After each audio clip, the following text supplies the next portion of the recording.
guys, I want to talk about something that a lot of people struggle with. I struggle with this. Look at me. I struggle with this. And I just want to come on really quick and talk about it. It is the spirit of doubt. The spirit of doubt. Once again, guys, I am not, or if this is your first time watching me, I am not a minister or anything. I am just a woman who loves God, okay? Who loves God and tries to follow him to the best of my abilities. I am definitely not perfect. I'm not sanctified and all of that. I'm not religious. I'm not a religious spirit. I really am trying to fight against the religious spirit that often comes against me. I do not like the religious spirit, and I am trying to not receive that anymore. I am definitely trying to disconnect from that, because that religious spirit puts the spirit of doubt inside of you. The spirit of doubt, that seed of doubt that sprouts inside of you, it comes from the religious spirit.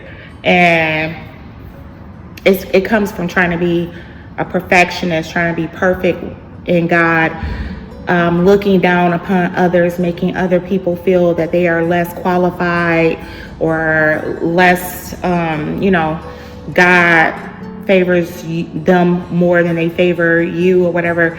That spirit creates a spirit of doubt, because that's the spirit that comes inside of you and make you start thinking you don't deserve what God already said that is yours. So God put something inside of you that's yours, that he said he wants to be the plan for your life. He gives us our blueprint when we commune with him, when we are one with him, when we connect with him and spend time with him. God is inside of us, and so he puts our desires in our heart. And I'm going to use a verse, Jeremiah 29:11, which says that he knows the plans that he has for us, plans to give us a hope, plans to prosper us, and plans to give us a hope in the future. Those plans come inside of us because we commune with him, because when you spend time with him, they're more profound. You hear his plan louder, and they become your desires, the desires of your heart. So if you trust and believe that those plans came from God and those are the desires of your heart, yeah, they go together, they coexist. But it's a religious spirit telling you that you don't deserve those things because you did this, you did that, and your past looked like this, and telling you all the things, all your flaws and all the things that's wrong with you. Then you start to doubt within yourself, and you start rejecting the plan that God has for you. You start rejecting the things that you're asking him for. You feel like, well, maybe I'm not going to get that. Maybe God don't want that for me. Maybe, God don't hear my prayers because, I'm not perfect as I should be. I'm not holier than thou.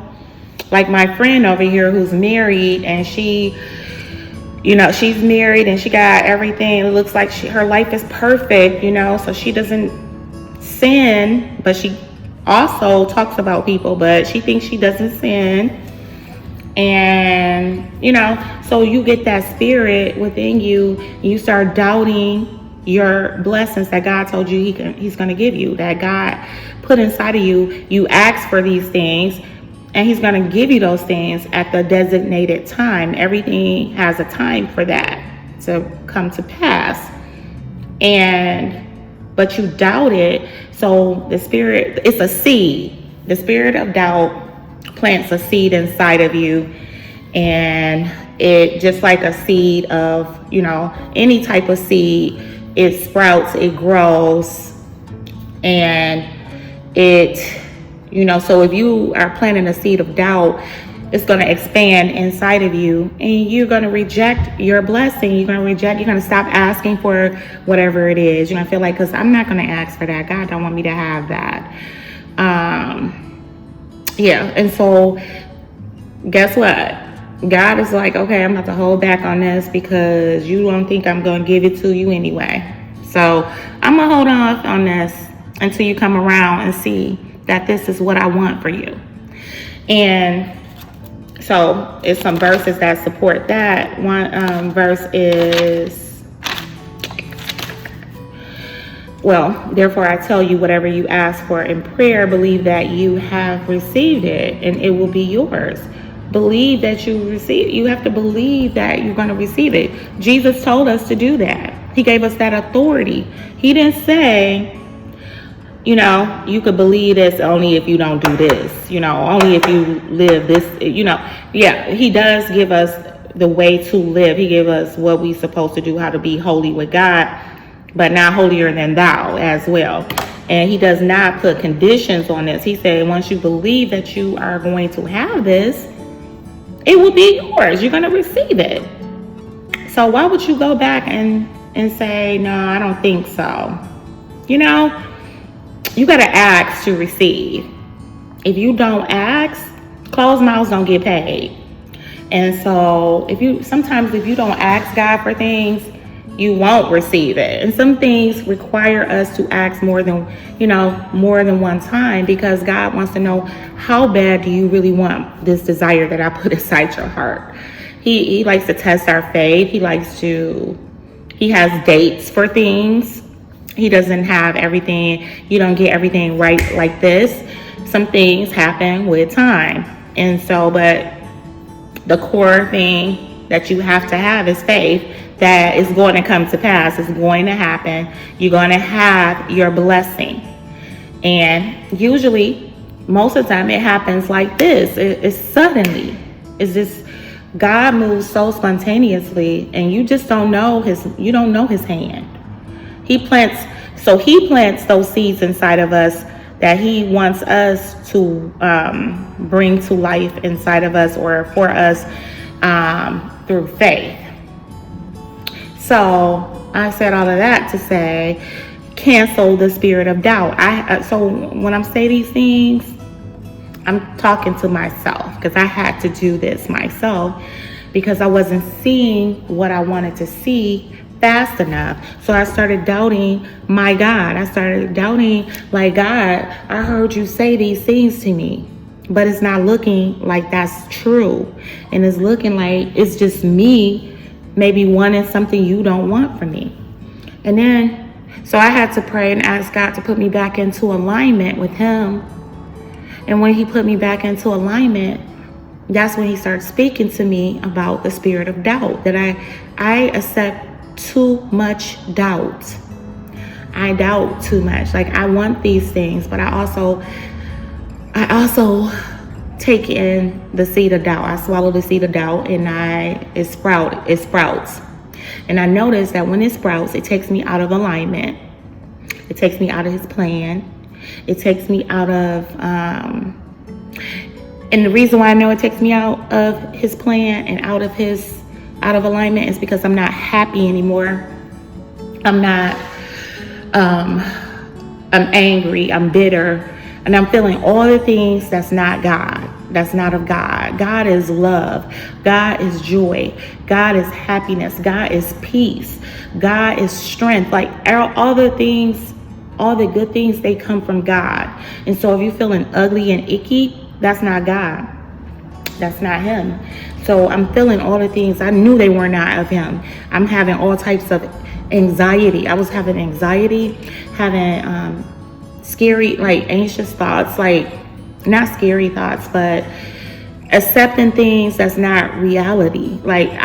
So I know I dealt with the spirit of anxiety. I've been dealing with that since I was in my 20s. And so the spirit of anxiety is so familiar to me. Like, I know when it's trying to manifest. And so I was sitting up there, like, I could tell, I knew what was happening. Like, I'm having all these, like, weird thoughts, like, intrusive thoughts. And it was just, I'm like,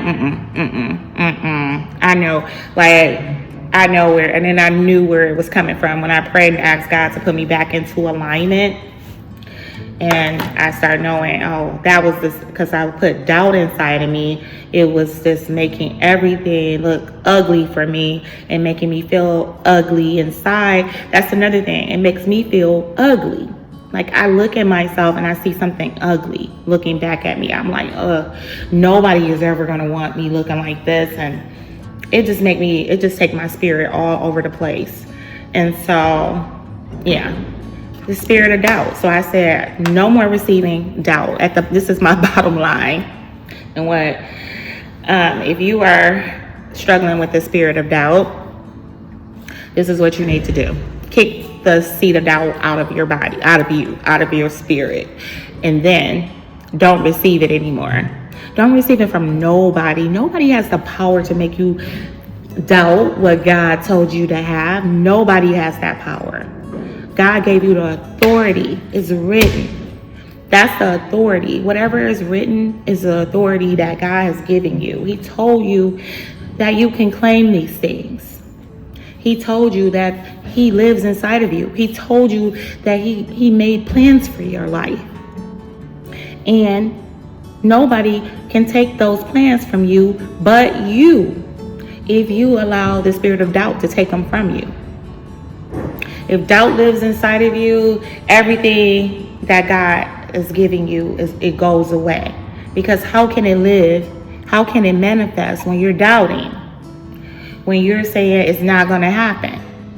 So I said, no more spirit seeds of doubt. And that means anybody talking judgmental of me and the things that God told me I can have, I'm not listening. I don't receive it. Cut you off right now. I don't care who you are. I don't care. You call yourself a man of God, woman of God. I don't care. Anything that you say that's against the plan that God already told me does mine, I'm not receiving it. No more. I have that authority and I have that power to not receive it, because that's where it's coming from. That's where it came from. It was coming from other people telling me things. Like, it's not often other people. It was more so like I'm listening to messages and I'm like, oh, that could be my situation too. That could be, that's probably it. And it just took my spirit all the way down. And like just little trigger words. People can say little triggers because they are they're open to the enemy of our soul. They're open to that energy, and they can use like the enemy of our soul uses those people to say little random things, trigger words, to tear us down and make you feel doubtful. So yeah, that's all I want to say. Reject the spirit of doubt. And how do you do that? Don't receive it from nobody. Don't receive it from, you definitely ain't gonna receive it from yourself. Cancel that spirit. Cancel that doubt, because God already said, you're gonna say it is written. And I already got a couple of scriptures. Like I said, Matthew, it was Mark 11:24 and Matthew 7:7. Quote those scriptures. Jeremiah 29:11, his plans for you. Quote those scriptures. And then the scripture that tells us that we are in alignment with God. And I'm not saying everything is of God, but I'm saying if you spend time with God, your life is for God, and God is the first thing of your life. God is the first thing in your life. You seek everything from him. Matthew 6:33 is your portion. Like you practice that daily without effort.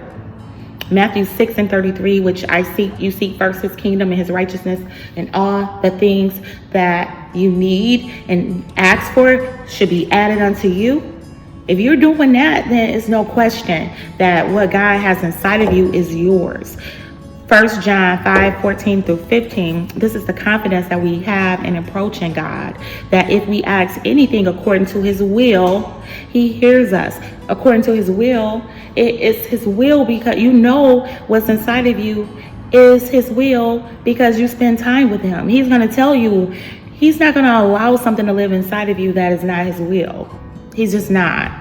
And if it can bring, come here, you can. So yeah, guys, I'm sorry, but yeah, so you know it's his will because you spend time with him and he's telling you this is, you're like, oh my goodness, this is God, this is what I want. I know, like, you hear him speaking to you and he's telling you these things, and these are good things. These are not things to bring you down. These are things that's going to upgrade your life, things that's going to prosper you.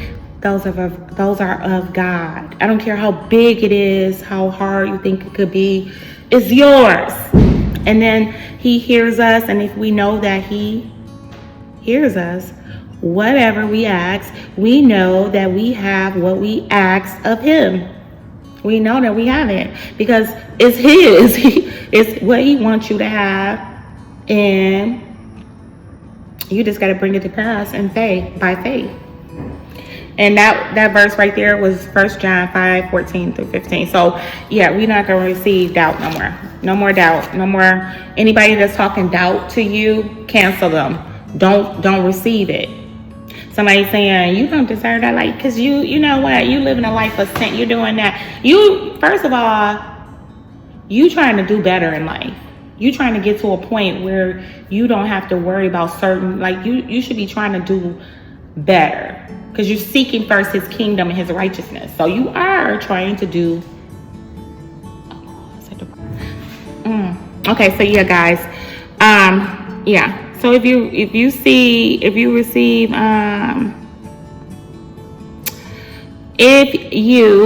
what am I trying to say?